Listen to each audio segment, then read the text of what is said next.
Hey, welcome to the Fielder and the Fan. I am Adam Rosales, the fielder. And I'm Noah Watkins, the fan.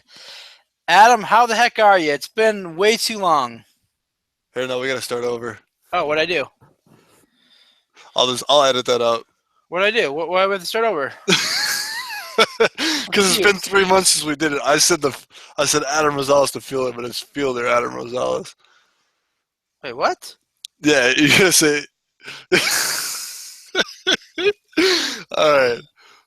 What? I said, hey, this is the fielder and the fan. I'm Adam Rosales, the fielder, and you said you know Watkins, the fan, but it's I'm the fielder, Adam Rosales, and I'm the fan, Noah Watkins.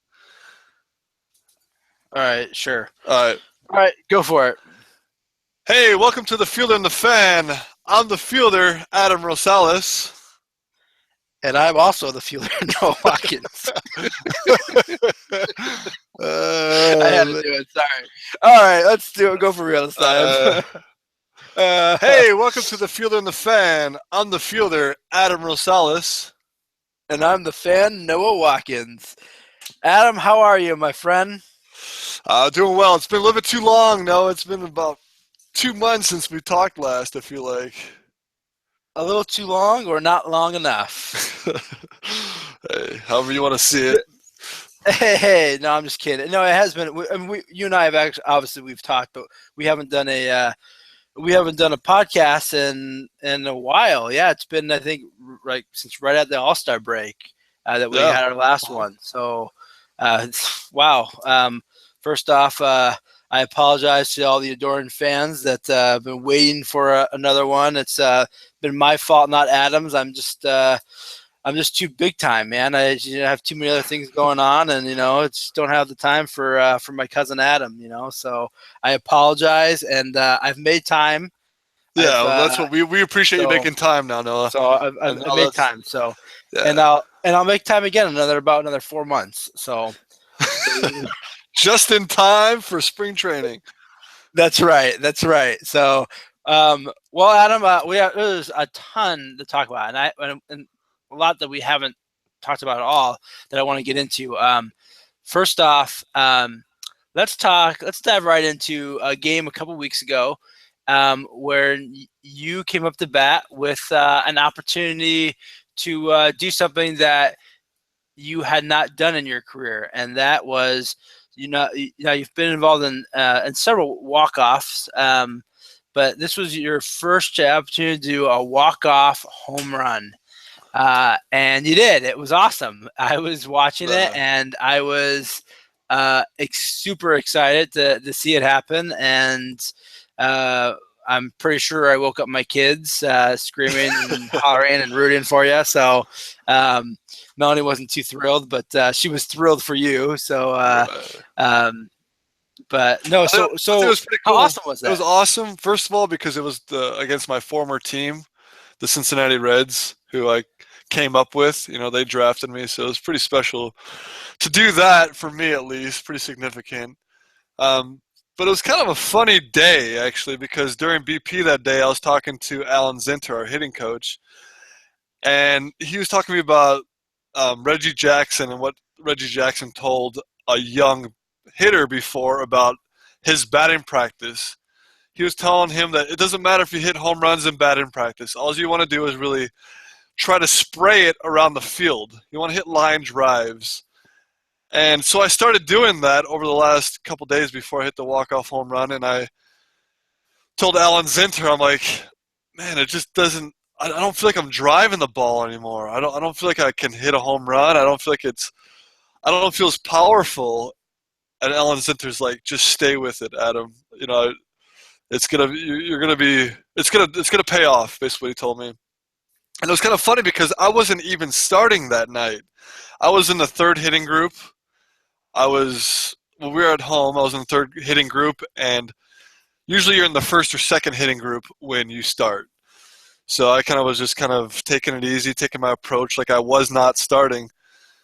Went inside, just kind of hung out, did my thing, ate a little bit, and then about 30 minutes before the game starts, Mark McGwire, Big Mac, comes in and Says, Rose, you ready?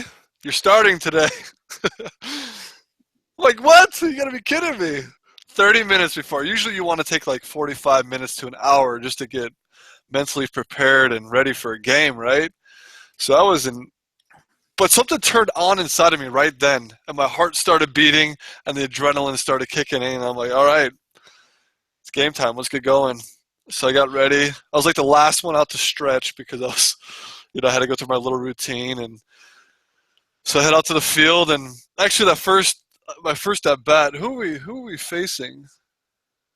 That was a right-hander. I forgot who started for the Reds, but my first hit, I got jammed, and I hit a blooper right in front of Jay Bruce for a double, and that kind of boosted my confidence right away. And then next two at bats, I didn't get a hit, I didn't do anything, and the game was tied at 1, right? I believe it was tied. Mm-hmm. And I was the second hitter, I believe. We already had one out, and for me, I'm like a leadoff. I feel like a leadoff guy. I want to try to. For me, I always approach the game like I just want to get on base. That's all I'm trying to do for the team. So, but somebody else can drive me in. To the plate, I felt really confident, and honestly, I said to myself, I think it was the second pitch. I'm not kidding me, but I said to myself, or like a voice inside my head said, Adam, enjoy hitting a walk-off home run. When you hear something like that, like home run, anytime you're at the plate, you're like, get out of my head. I know it's not going to happen. So the next pitch, guy throws about 98 right at my letters, and I swing right through it for a strike 2. I'm like, oh no, man! Like I know I'm getting way too big. I'm anticipating. How do I get this out of my head? And then I step back in again. I tell myself, I didn't say hit a home run. I said just enjoy it. Enjoy this moment as long as you can. Just enjoy it. Enjoy it. I don't know why. I kept repeating it while this guy's like almost basically going through his windup. And he threw me another fastball. I had it in the back of my head that he might throw a slider. Like I was like, because I knew he had a good one. Jumbo Diaz, that was the pitcher where I hit the home run. I'm like, oh man. So get the slider out of my head, get the home run out of my head, and just enjoy it. And threw me a fastball, connected with it, and right when it came off the bat, I knew it was gone. And to hear the roar of the crowd was just to hear like like they knew it was going out. But once I rounded first base, I'm not sure if it was because it was like heavy out, like a lot of humidity that night, like the marine layer came over in San Diego. But the ball, I feel like it just barely got out. I'm like, dang it, he could have, Billy Hamilton in center field could have robbed that.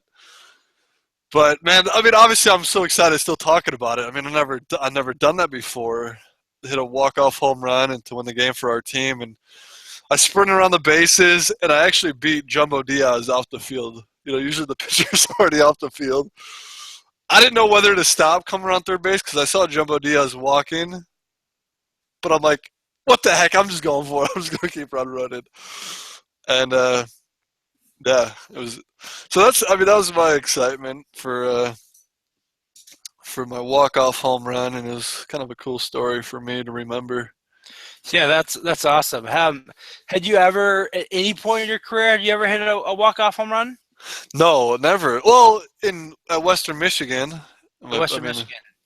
You didn't do it in high school at all? Never did. I don't think I could hit I don't think I can hit a home run in high school. I saw you. Oh, you know what it is? I saw you. I remember one time it was I think it was a regional game your junior year. You're right. You tied the game up with a home run. You're right, man. And then Chris, what was his name? Chrisette. He hit after you, and he hit a walk-off home run. Like, so it was back-to-back home runs for you guys. I can't believe you remember that, man. Seriously, that's a great memory, dude. Sometimes I have lucid moments. Yeah, I was against New Trier. New Trier is like the rival high school. wasn't New Trier? I thought you lost in New Trier. Or was that your senior year you lost For in New me, I Trier? remember it was New Trier. Or was it I know Glenbrook it was. South? Was it? No. It was not Glenbrook That's South, where all you were right? at school. It was not Glenbrook South. It But it was was New Trier then. It was new. I remember it being like a. well, I it bel- was at your school. You guys hosted it. yeah, it was at Maine Um, South. There's a lot of people at and that game too. yeah, and I want to say it was for some reason I want to say it was like Loyola. Because I feel like Loyola, that we lost to. That was the last. oh That was my senior year. We lost to. well I thought New Man, Trier was the one that because I remember you lost to New Trier. Because I remember being at that game and it was at New Trier. Anyways, whatever. I can't. Yeah, I can't remember, but yeah, that's pretty impressive that you remember that. I hit that Yeah. game to tie the game up, and then Chris Shutt hit the homer. That's Yep. pretty impressive. So Man. it was. Yeah, it was. You guys had an impressive team back then. So it was good stuff. And I even back then I was a great fan. Yeah, there's One of no the question. best. One of the best. One of the best there ever is. Woo! Yeah. All right. Well, that's awesome, man. Again, that was really exciting. It was a lot of fun to see. Well, It's always. I also touched on the walk-off home run. I can't stop talking about it. Can't you tell? No, hey man, why not? No, I just remember like Melvin Upton Jr. doing it this year, and Will Myers doing it, and just being like, "Holy cow! What an unbelievable feeling that must be." I know how excited I was as a teammate for them to do it, to win a game like that. It was pretty. I don't know. It was pretty cool. Is it a shot in the arm for a club who obviously you guys aren't going to the playoffs this year? Obviously, you guys it's been a rough season as far as the win and loss column goes. Is it a shot in the arm just to kind of boost morale for a big game like that? Even though it's ultimately doesn't mean more success for the season. I mean, what does that do for the clubhouse? Yeah, I think it does. I know, like, even if I didn't hit that walk-off home run and somebody else did, it definitely boosted morale going into the next day. Anytime you win, like, come back and win a game, or it's been a long game, because it was the 10th inning when I hit the home run, I believe. It was. So it was like kind of getting drug out, and you kind of come back. If you're on the other end of it, if you're on the Cincinnati Reds end of it, it's almost like defeating. It's very defeating to come back. You're like, oh, they got to bounce back. You got to kind of think. But yeah, I mean, anything like that does boost morale. Even though we're not going to go to the playoffs this year, I know we're not I don't think we're mathematically out of it, but it's still not a good chance to do that. So, as one of the leaders on your team, I mean, what do you do to kind of help guys keep going forward, even when this the season you guys have had is obviously disappointing. You've had had some injuries along the way, and then towards the trade deadline, you guys got rid of a lot of significant key guys. So as one of the leaders, what do you do to kind of help kind of the younger guys? And you've been in this situation before. You've been on teams that that didn't have a lot of wins. So what are you doing, I guess, to kind of help motivate or just kind of, keep things going good in the clubhouse? Yeah, I mean, I feel like the grandpa on the team right now. Like me and Villanueva are the oldest. Villanueva just got his 10 years in the major leagues, which is awesome to see. But to me, I really try to keep the young kids, let them know that they're doing it right. I kind of take them kind of under my wing in a sense, and I start asking them questions, like really keeping their interest and because they're just at the start of their career, right? Like I'm really picking their brain. Seriously, it sounds like crazy almost. It sounds like they should be picking my brain, asking me questions, and a lot of them do. But I like to ask them. I like to see where they're at. I'm really interested to see where their mind is, how they're going about their business. So I like to pick their brain and see what's working for them or see what's not working for them. And really just communicating, I think, is huge to really, even though we're not going to make the postseason and we only have a month and a half left of the season to go, just to communicate and keep building relationships with the teammates, and for me to keep learning, to show them that I care to learn, to improve. I saw an interesting quote from Andy Green, and he said something along the lines of telling the team that this was not an audition for next year. He doesn't like it when people, look at the end of the season when you're not going to make the playoffs as okay, well, I'm just auditioning for next year. No. So is that something he communicated to you guys, and kind of what are your thoughts on that? No, he really doesn't. He really still manages to the game today. Like he pulled, like, before our hitters meeting, we went over some plays that we kind of messed up on the series before, and he really addressed how we can improve as a team today. But he won't call us out and say, hey, this is not a tryout for next year. I think all of us as professionals should know that heck, we're not even promised tomorrow. They can release me tomorrow. They can designate me tomorrow, whatever they want to do. I mean, I think you have to prove yourself every day. And Greeny might not come out and say that, but coming from the manager, that's when he's giving us instruction this late in the season, that's what he means. It means that what do you got? Well, I was gonna say, he did come out. He did come out and say it, but not to us though. Like, he's not going to call us aside and say, "Hey, this is not a tryout." In the media, he might do. Well, I know. He might say it in the media, but no, I know. But what I'm saying, though, what I was going to say is he recently took out one of your teammates when your teammate failed to hustle. That's a good point. And actually put you in. I guess, yeah. And I thought that was a pretty.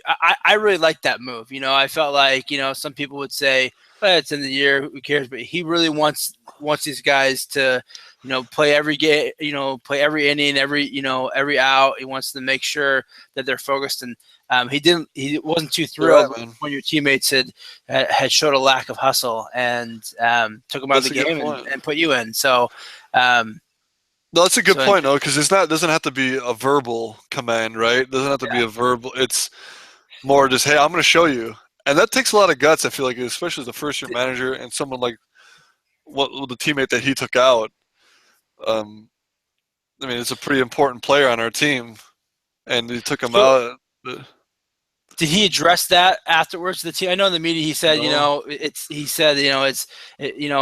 gets the message, it's done, and we're gonna move on. Right. So no, nothing was said afterwards. That's what I mean. It wasn't verbalized, but it was definitely through his actions, through Greeny's leadership action that he took.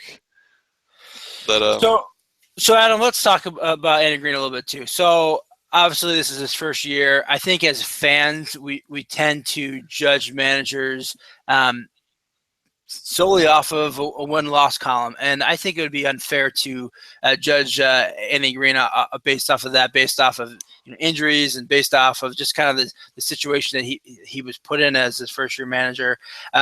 What's your assessment of almost a full year of him being your manager? What's your assessment of Andy Green? Tell us a little bit more about him.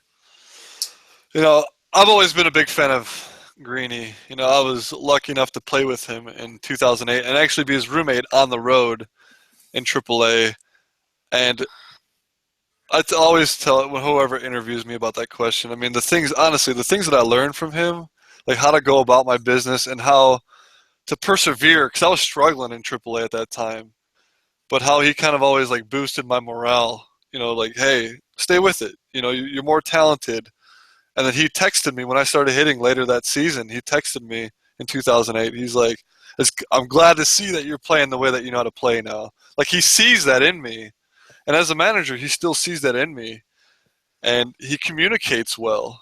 Like, for me, that's all I can ask for. And I've been lucky to play for managers like Bob Melvin and Dusty Baker and Ron Washington, who do a good job communicating.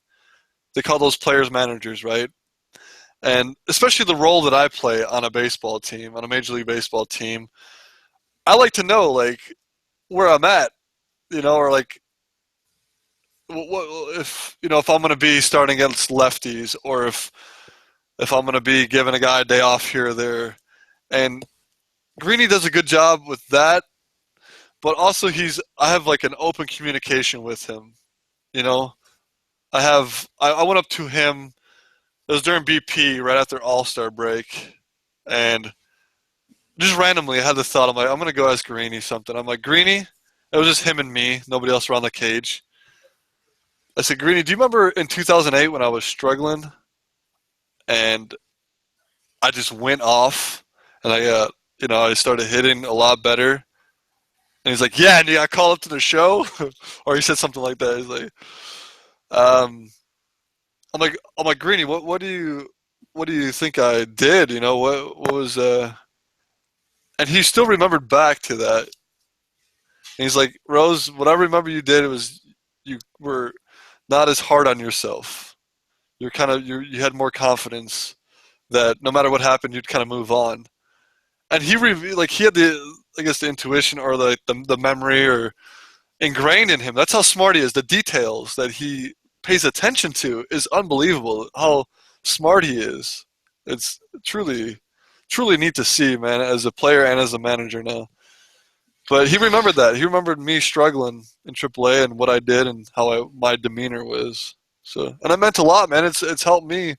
It's propelled me forward over the last couple of weeks for sure. Just that simple. How important do you think it is for you as a player to have a good relationship with your manager? Well, most important thing you got to have like Bob. I remember Bob Melvin telling me before anybody can have confidence in you, you have to have confidence in yourself. Right, and he told me that right before he sent me down to AAA. But I mean, for me, having that relationship with the manager means a lot to me because I seek people's approval. I'm a person that like a people pleaser. Just my personality. I like making people happy. I like doing the right thing. I like people catching me doing the right thing. Um, and when you have that recognition from authority, like a manager, it goes a long way for me. I want to bust my butt even harder when I get that recognition.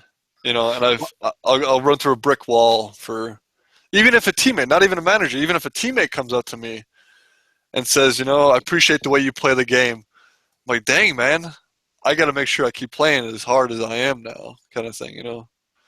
Nice. Well, I'm used to people catching me doing the wrong thing, so I can't really relate. But yeah, well, you stay by my side now, and I'll teach you a couple of things. All right. Well, one of these days maybe you'll rub off on me. Well, so. Being a manager, is that something that you've ever thought about? In a few years when you're no longer, catching the overnight flights and decide to hang up the cleats. Have you thought about possibly managing, whether it be in college or going through the minor league system and trying to become a big league manager someday? You know what? I would love the opportunity to do that. I would really love to be a manager,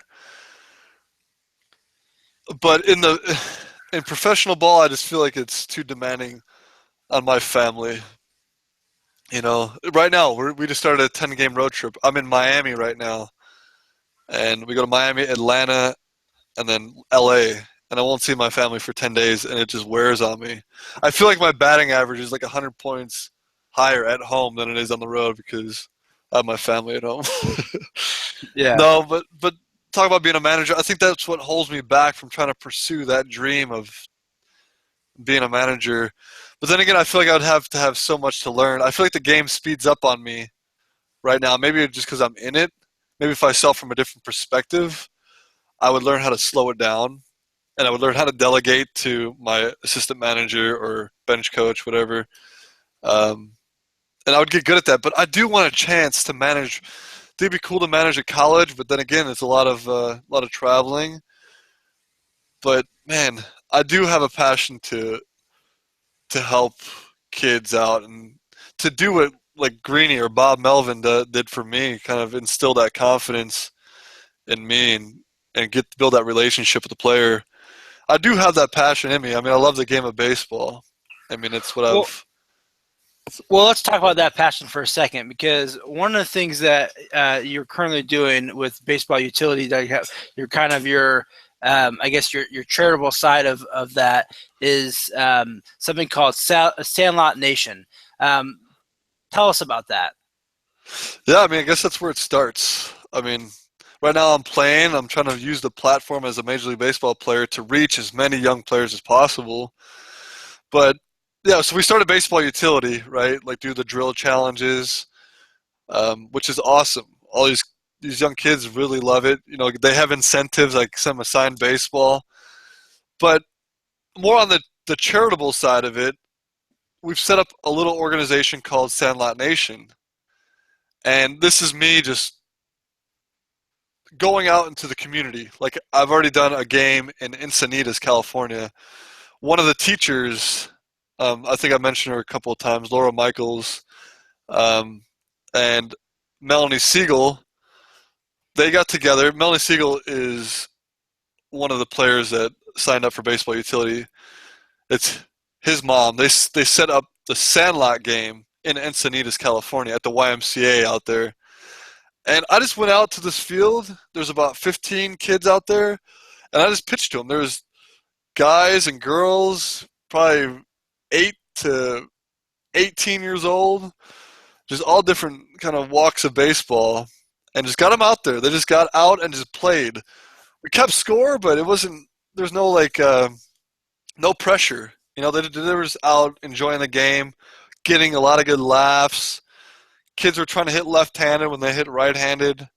Just kind of like just being creative in baseball, just having that purity of the game. You know, didn't have to. I love wearing a uniform, but they didn't have to wear their uniforms. They could wear whatever. Nobody. They get dirty, making great plays, just loose baseball. And so since that game, I got a lot of great feedback from a lot of our listeners, actually, from this podcast and another podcast that I did with Youth Baseball Talk, and then the blogs that I wrote about the Sandlot game. So now, actually, Laura Michaels and Melanie Siegel are setting up a Sandlot Nation game in Denver when I'm in Denver on the 17th of September. And then I come back home and I have a Sandlot game in Carlsbad, California. And then we're going to do one in Arizona. So I just get out into the community. Melanie and Laura, they just reach out to Little League presidents or people that are really interested, people that they know. And they say, hey, Adam wants to come out and get the kids just in a non-competitive, non-pressure setting, just enjoying the game of baseball. Like we used to do when we were kids, you know, like I used to do. You just go out. I mean, nowadays I know it's different. You want to have like some supervision. But when we were kids, we just go out in the fields and we just play. And I think that's what really built my love for baseball and I want to give back in that way, you know. And I think Sandlot Nation's really going to inspire these young kids. But Is there a separate website, or is it just go through Baseball Utility? Or okay, is there a separate website for it? Yeah, there's a separate website that we're setting up for Sandlot Nation. This would be sandlotnation.com. And so, and if someone's interested in setting up one of these Sandlot games, is that where they would go to try to inquire to see if it's something that could happen? Yeah, you'd have to directly get in contact probably with me or my team that takes care of this. That sets my team, like Laura and Melanie. That would be the best way to do it. It's just I know I'm only one man, right? I would love to be at every baseball field in America. That's what I really want to get to get the spirit of baseball like it has been. I mean, it's fun to watch. Like it's fun watching the Little League World Series right now for me. I enjoy it. But I mean, and it's good to see like the sportsmanship that they have at such a young age. You know, a kid hits a home run and they're high-fiving him around the bases. That's not something you're going to see in the major leagues, by the way. But it's cool to see that sportsmanship, and But more than that, it's the spirit, like to not just kind of get out there, get dirty, and yeah, if they want to try to set something up, it would you'd probably want to try to get a hold of me, but somehow. Well, that's awesome. That's really exciting. I'm hoping you're going to do one in Chicago, and I'll have an opportunity for you to pitch to me, and I can hit a home run, as long as we're in a what's the smallest little league field that size you can do? Probably the one right by your parents' house over there in on Lake Street. The one like two. Are you kidding me? That fence is like that's like 250 feet, man. Well, you've grown a little bit since Little League. Oh man, I think I hit a ball into the outfield 3 times in my like 8-year Little League career. So we'll see, but I think that would be lots of fun, and so we'll have to see. Maybe I can help on my end, and we set something up here in Chicago. So I'm always looking for excuses to get you out here. So yeah, I mean, see, if I would have started this earlier, I wish I would have started at the Sandlot Nation back in spring training. So like when I came to Wrigley Field, and we went to Pittsburgh, and we went to Washington D.C. I want to reach out to all these little league communities and and get my teammates involved in this, because I know they would love to, give back, but it's just we just don't know how really right now. Yeah, cool. I like it because it's kind of a little bit more of a laid back than a clinic. It's just kind of more of a and promoting just the love of the game, playing. I mean, I know you and I both, we've talked about before, we both love the movie Sandlot. I mean, I think what was great about that movie is just it's the love that those guys had, right? I mean, and just the idea that they could just go out there and they could play for hours and hours and keep score. They just took turns and they played, it was like the game at its purest. And so I think that's really cool. I'm really excited when you told me about that, and I'm looking forward to being involved with that myself. So, so let's moving back to Major League Baseball. Something that I always like to kind of hit on some of the hot button issues that the game is facing, and some of them are new, and some of them are ones that are going to be talked about from now until baseball and 1,000 years from now, hopefully. So but one of the things that I was listening to recently was about the so-called unwritten rules of the game, right? And I know we can spend 3 hours talking, trying to list all the so-called unwritten rules of baseball. But one particular I'd like to get your opinion about is the idea of you hit our guy, we're going to hit your guy. And I know I've heard some managers kind of speak out against that recently. I know that the Madden is not a huge fan of that idea. So what are your thoughts about that? A guy gets drilled, and a few innings later, or sometimes even the next game, they drill another player. Oh man, that's a touchy subject, I know, because obviously I'm all about sportsmanship, but I know there's a lot of competitive stuff, and you want to stand up for your teammates, especially at a professional level.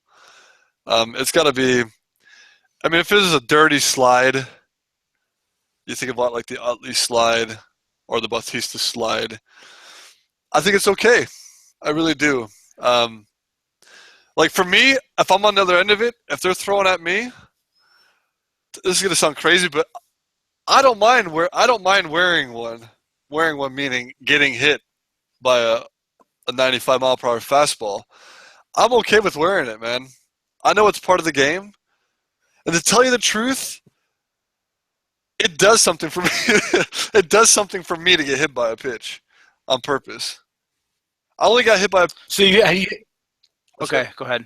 I've only got hit by a pitch. No, I was gonna say, so you. Yeah. Sorry. I was gonna ask. So you have been hit by a pitch that was intentional? Yeah, one time. Only one time in my career, and it was in AAA. Okay. And what was the situation?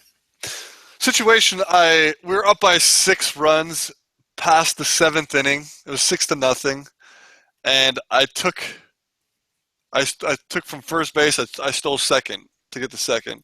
So I looked into the dugout, and I looked at my manager. He wasn't saying anything, so I kind of looked next to him, and our hitting coach was there. And the hitting coach just waved to me with his hand. He said, just go to second.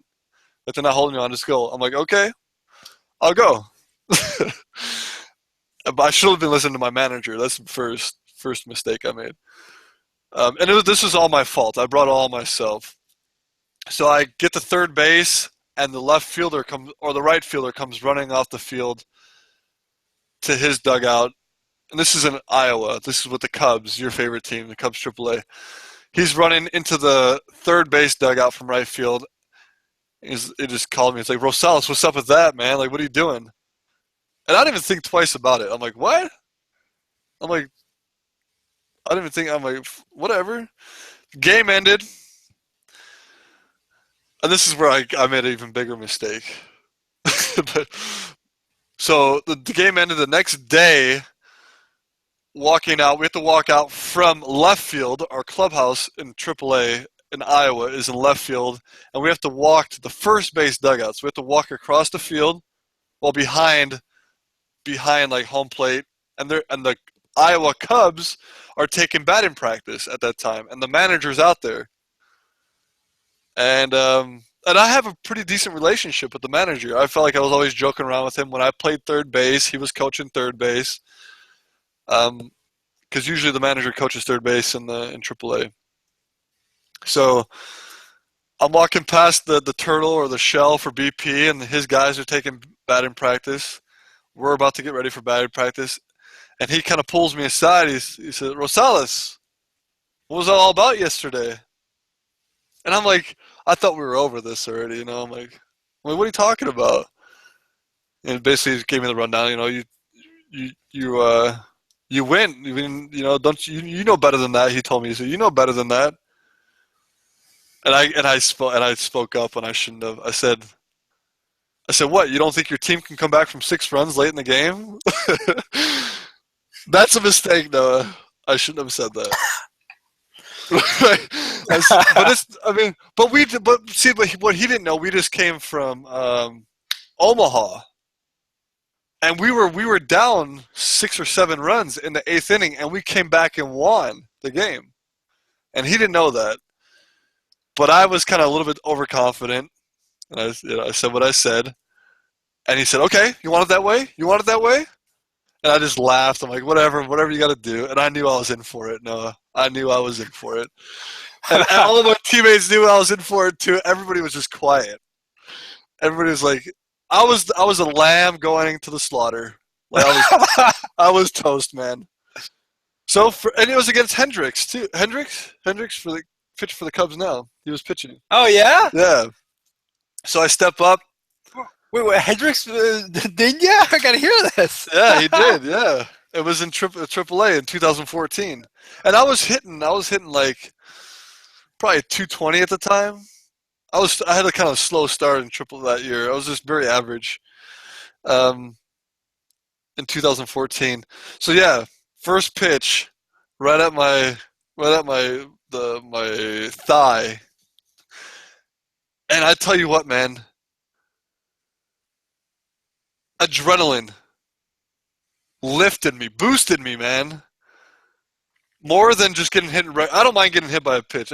Somebody can hit me 98, and I like it. I know it sounds disgusting, but luckily Hendricks doesn't pitch that fast. Exactly, it was like 91. I'm like, that's like I was almost gonna say like that's all you got, but I just kept my mouth shut. I really wasn't that confident. I'm just kidding. I'm trying to act tougher than I really am, but I got plunked. I went down the first, and my buddy Chris Valleca, that I played with the Cincinnati Reds, standing at first. He's like, "Are you all right, man?" And even though he's my buddy, I'm like, "Yeah." Like I didn't even like say anything. I'm like, "Yeah, I'm fine, man." But adrenaline pumping through me, man, and it propelled me.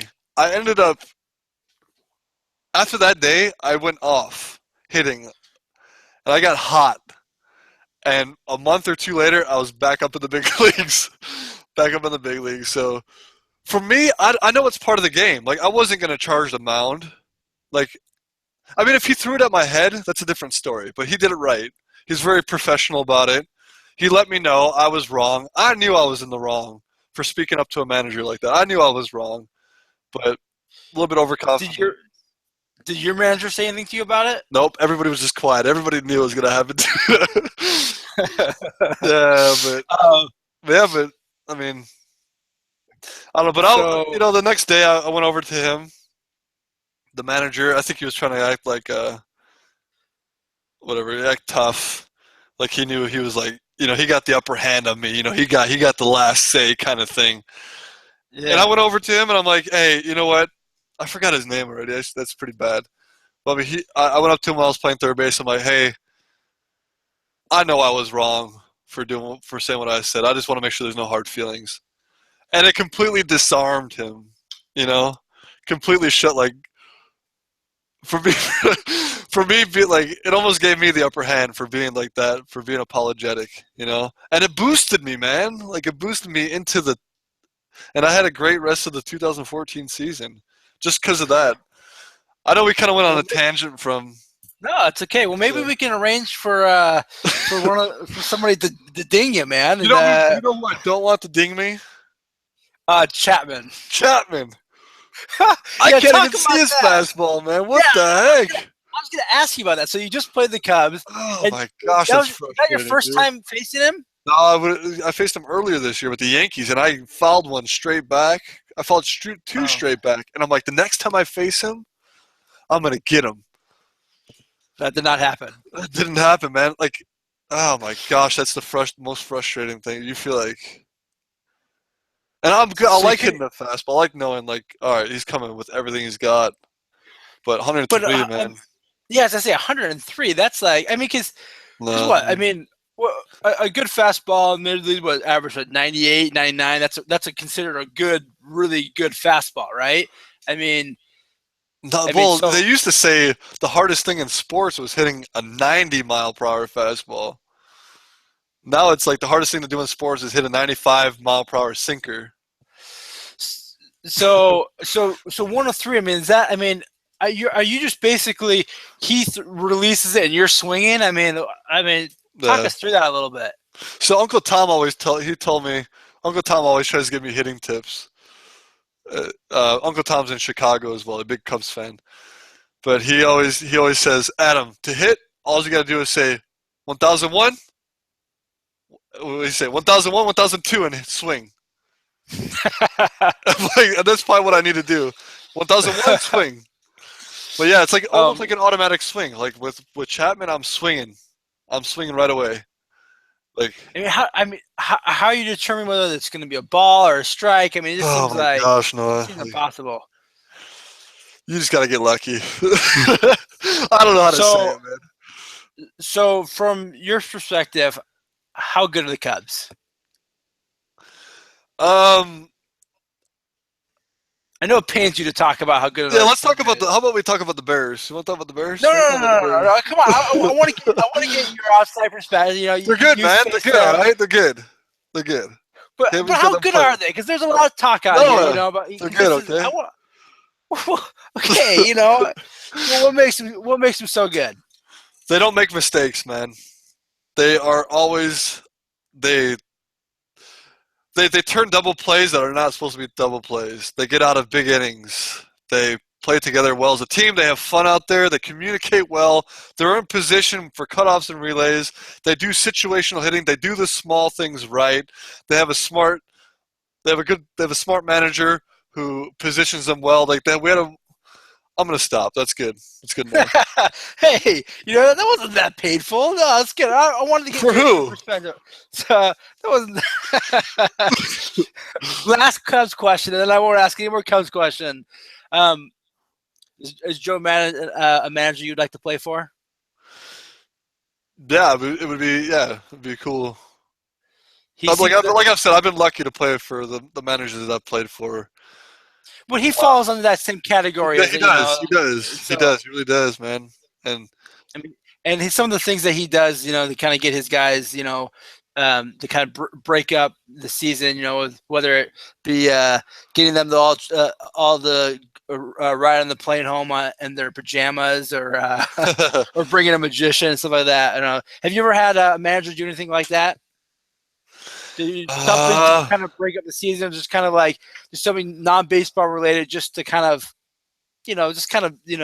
break things up a little bit. Break things up a little bit. Oh man. Or is that really just a Joe? I think that's just Joe. I think that's what he does. I mean, I know Greeny, he's smart about like when we take BP. Like, obviously, he'll give us batting practice off if extra inning game or like a long road trip. I can't think of like something significant like that. Like not that I can think of off the top of my head. I'm sure. Well, you think about it. You get back to me on that. I'll get back to you in about 4 months when we have our next podcast. All right. Sounds good. All right. Well, another thing I wanted to talk to you about was there was a really nice article written about you. It was on MLB.com. It was written by, I have her name here a second ago. Apparently, I don't have the name here anymore. What the heck? I think the name of the person would be on here. Well, we can edit this long way. Megan Zanise is her name. And she was a really nice article about you. It's a title that anyone wants to look it up. It's called Rosales Sprint. Rosales Sprint is his way to make footprints. And it's just kind of a really nice article about you. It talks about a little bit about baseball utility and some of the things that you're doing and just the way you approach the game, something that our listeners are, I think at this point are very familiar with. And most importantly, finally famous, mentioned me by name. So no, do you have the article? You probably printed the article and cut your name out and put it like on your mirror or above your bed or something. No, I didn't do that, but that's a dang good idea. I'm sure Melanie would love that. So just for those who who don't take the time to read the article, let's just read the most important line here. So Rosales espouses, I don't even know what that word means, but hey, whatever. The mentality through the coaching clinic he runs, Baseball Utility, and in the periodic, even she knows that we don't do these on a regular basis. The fielder and the fan, he produces together with his cousin Noah. Now, I will note one thing. I don't know what it takes to become a producer, but I'm pretty sure that I've done nothing to produce these podcasts. Well, maybe you should start. But I'll take it. So, just in case anybody wonders, literally all I do is I show up, I talk to my cousin like I would any other time on the phone, and Adam does all the work. He makes it sound good, and edits when I cuss and talk about inappropriate things. So he's a lot of editing, Noah. I know someone's got to do it, but you do a good job at it. So really, Adam is the main star and the producer of the show. But I'll take it. So thanks, man. But to talk a little bit about the article real quick. So, I mean, you've been, interviewed by a lot of people over the years, and this was kind of interesting because she wasn't a Padres beat writer. She's just a general MLB beat writer, correct? Right. Yeah. Uh-huh. And so, talk about that because she actually did an interview right around All-Star break, right? And she kind of approached you. She had kind of had an interest in you. So tell us a little bit about how that came about.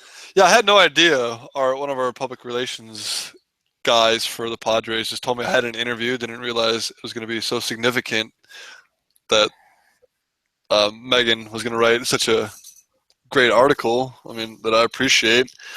But it was in L.A. In L.A. we're playing the Dodgers, and we just went out into our visiting dugout. And it's amazing how well she knew me already. Like, she's from Cincinnati, and she remembers watching me play when I was in Cincinnati, and how she appreciated my hustle You know how they always call me Pete Rosales. You know, she really thought she really got a kick out of that. Um, but she was really interested. She listened to the podcast. She read my blog that I have at Baseball Utility at baseballutility.com.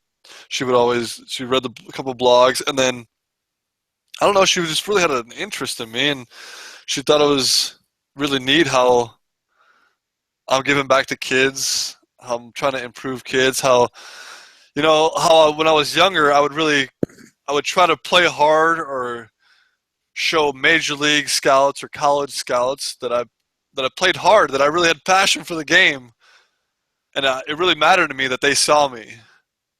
But now, as I've grown older and I've come into my own as a Major League Baseball player, what I really care about now is what young baseball players, how young baseball and softball players see me, and how I could be a mentor to them or an inspiration somehow to them to have passion for the game. And she really liked that comment. Like, she really was taken back by that. But that's where my passion, that's where my heart is.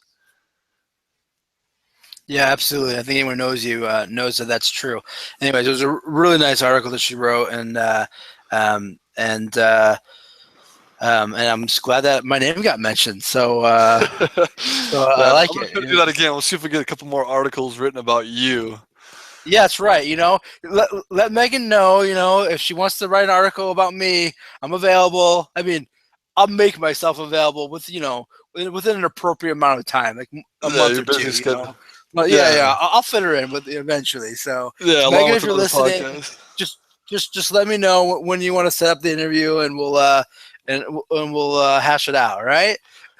All right. Hopefully she listens. Yeah, absolutely. All right. Well, so Adam, let's. You got a pro tip for us today, or what? Yeah, I mean, I do.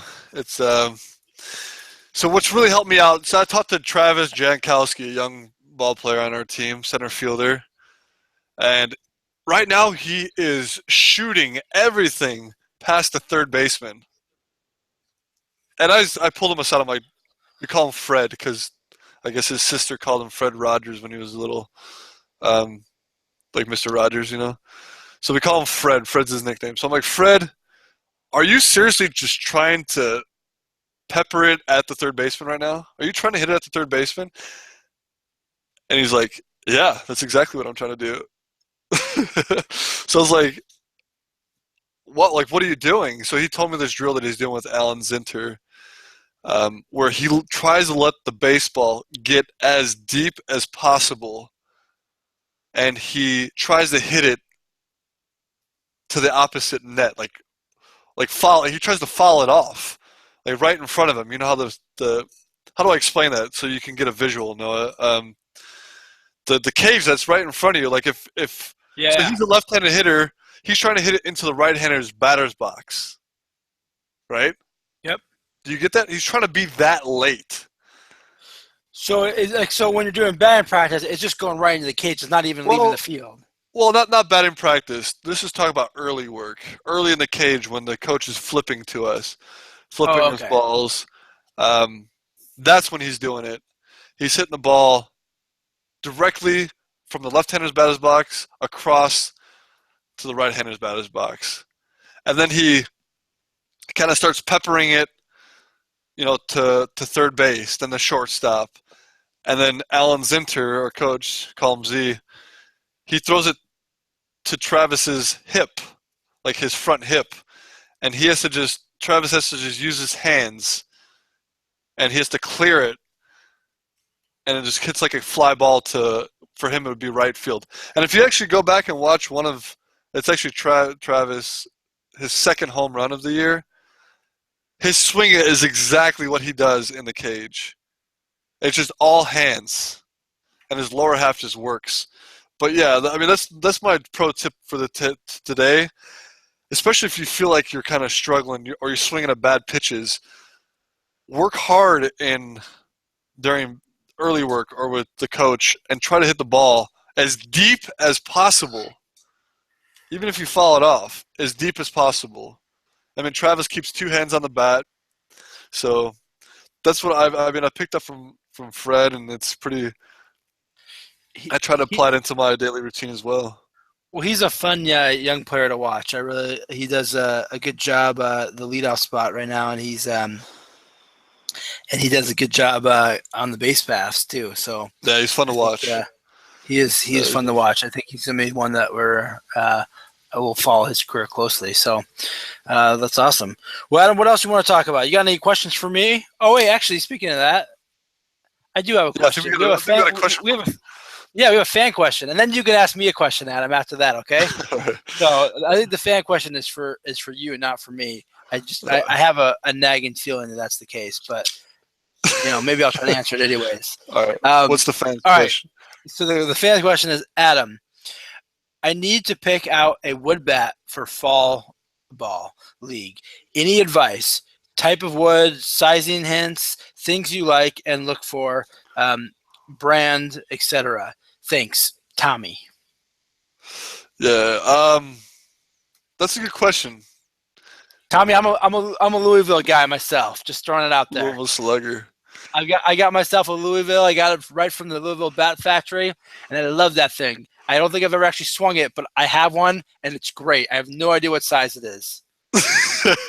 Go ahead. Great. Dynamite drop it, Noah. Dynamite. I'll let you finish. Okay. So for me, I don't put too much emphasis on what bat I use. I really don't. For me, I'll swing anything. I think a lot of guys, especially in the minor leagues, they get too wrapped up in what bat. Like they feel like it's going to produce hits for them, right? For me, I'm more of a guy that believes in it's not the car, it's the driver, right? It's the player, it's not the bat. So I want to get too mentally stuck on what bat you use. With that said, I actually read a book called The Way of Baseball. I think I mentioned it earlier in one of our podcasts. It is written by Shawn Green, and Shawn Green hit 4 home runs in one game when he was playing for the Dodgers. He actually did that in Milwaukee. Forgot what year, maybe late 90s, early 2000. But after reading his book and the mentality that he has, like he talks a lot about body awareness, creating space, creating time. And because of his mentality, I started swinging Shawn Green's bat. And it's a Rawlings Ash 34-31 non-cupped. It's an 809 model. It's similar to, I'd say, like a C271 with Louisville Slugger. But for me, and it's helped me. I don't know if it's just the mentality of it. It sounds silly as baseball players are crazy at times. But it's that's the bat I've been using, and it feels good. It feels balanced because I used to swing a C243, and the C243 in a wood bat is very heavy, but not that heavy, but it's top heavy. It's got a big barrel, and it's tough to control the barrel. And that's the biggest thing about hitting is you want to make sure you control the barrel. But I don't know. I mean, for me, I would if I were you, I would practice with a wood bat as often as I could. I would practice with a heavy wood bat. To tell you the truth, I would practice with a short wood bat, and do one-hand drills. But for me, it all comes down to comfort, and being able to control the barrel. So if a 33 works, 33 and a half, but it's all about how you control the barrel and how balanced it feels. But that's my bat. 34-31, Rawlings 809. I guess it's not my bat. It's Shawn Green's bat. No, I have a question for you. You asked me for a question. Wait, real quick. I want to do a follow-up question. All right, go ahead. Real quick on that. So if you could go back and tell yourself when you were first entering fall ball for the first time using the wood bat, is there something that you would have told yourself, some advice going from metal bat to wood bat that you'd like to hear? Yes. There would be, and I know exactly what I would like to hear, and that's pretending like I have to make contact with two baseballs, like one out in front of another. Like I make, because with a wood bat, you have to stay through the zone as long as possible. Because if you don't, I mean, with an aluminum bat, you can get away with it. You can roll over it. But I guess not with aluminum bat, you can't because they're like a thud. They're no longer ting. But when I was younger, but that's what I would give advice to myself is act like I have to hit through 2 or 3 baseballs.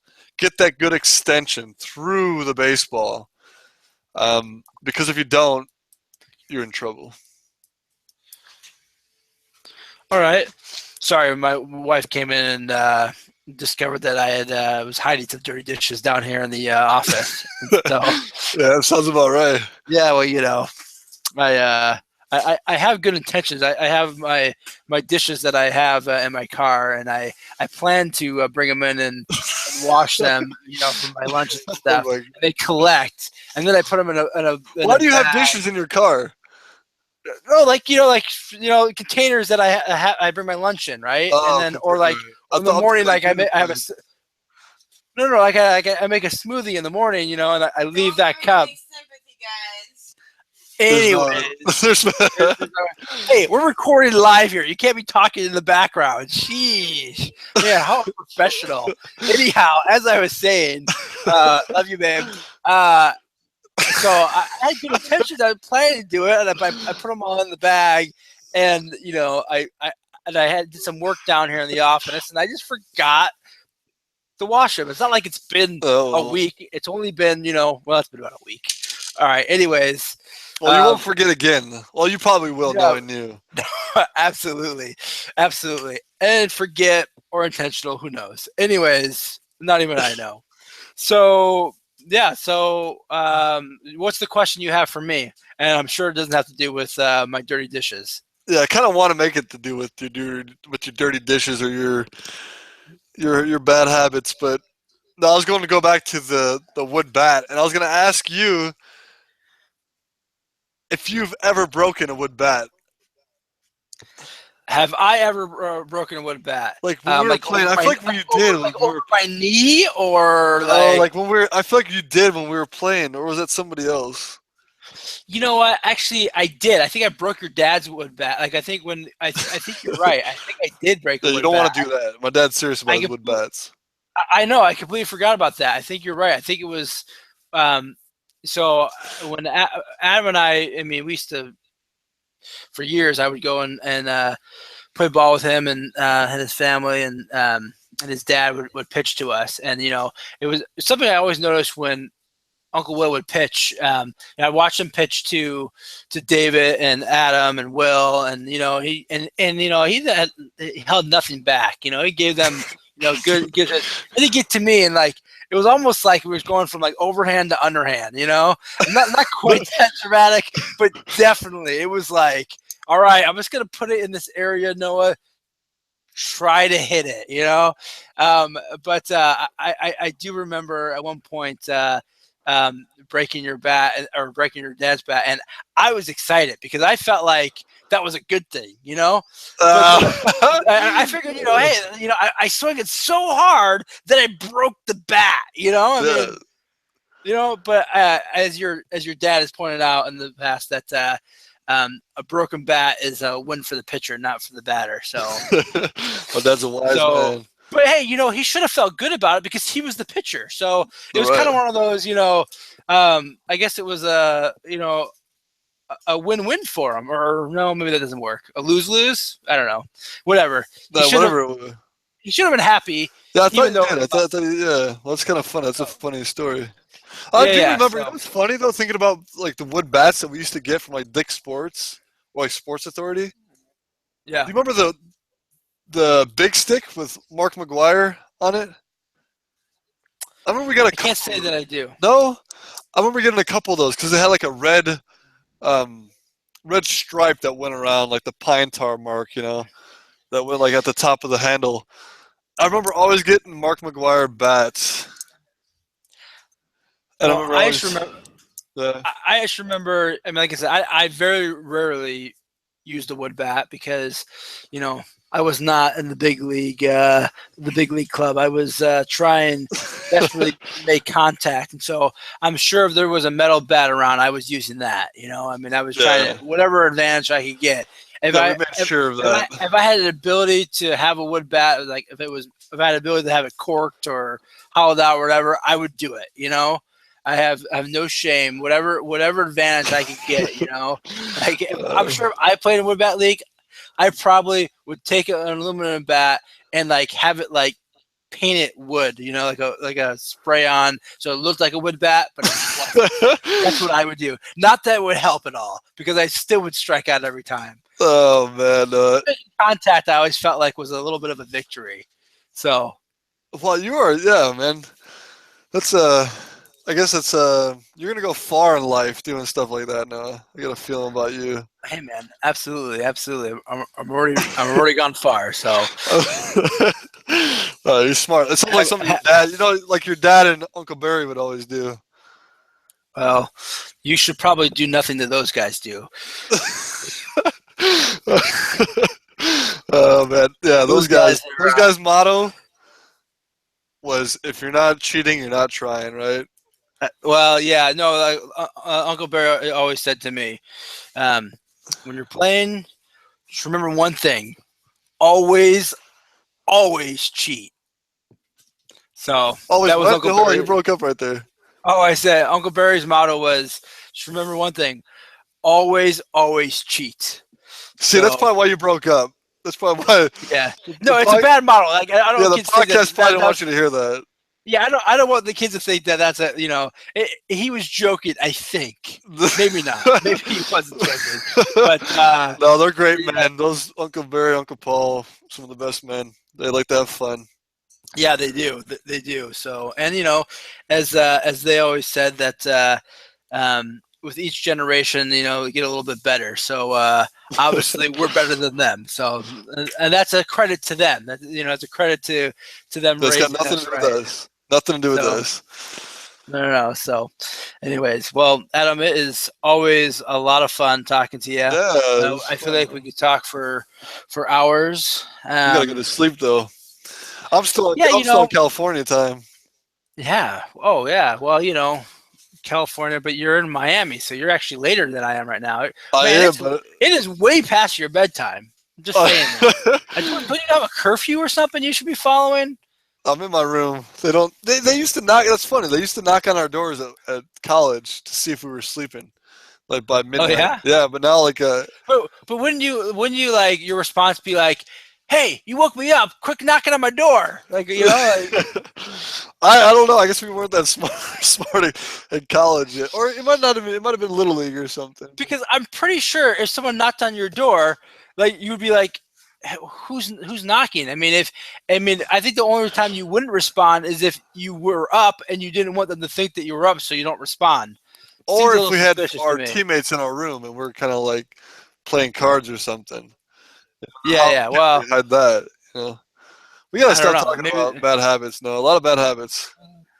Well, like I said, that's where you make your money is editing out all the bad stuff I talk about. Just know that I never got busted for curfew, and I never will. Well, maybe I will. We can't help it that you have a boring life. You never got caught for because you never broke curfew. Simple as that. I appreciate you calling me out. Thanks, Noah. Well, that's what cousins are for. That's right. Well, cool, man. All right, Adam. It's been fun, and thank you, that one guy who listens to us occasionally, and thanks, Mom. Actually, I don't think my mom listens, but maybe one day she will. She will. One day she will. All right, you guys. You have a good one. All right, Adam. We're out. Bye.